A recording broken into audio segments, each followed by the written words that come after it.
పవన్ గారు, అసలు ఈ సర్వీస్ స్టార్ట్ చేయాలని ఎట్లా థాట్ వచ్చింది మీకు? దానికంటే ముందు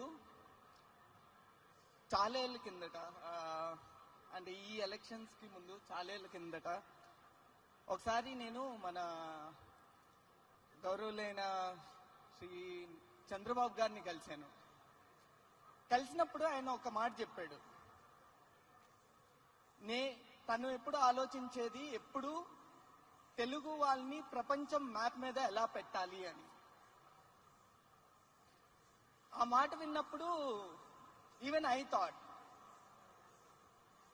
ఆయన అలా ఆలోచిస్తుంటే నేను ఏమైనా ప్రయత్నం చేసి తెలుగు వారి పేరు మొత్తం భారతదేశం మొత్తం ఎట్లా వ్యాపించేటట్టు చేయొచ్చని మొదలు పెట్టాము 2015లో. ఈరోజు ర్యాపిడో భారతదేశంలో 100 cities పైగా మేము వ్యాపించున్నాము. Let's give a big hand. 100 cities it has expanded to. ప్రతిరోజు 22 లక్షల రైళ్లు ప్రతిరోజు.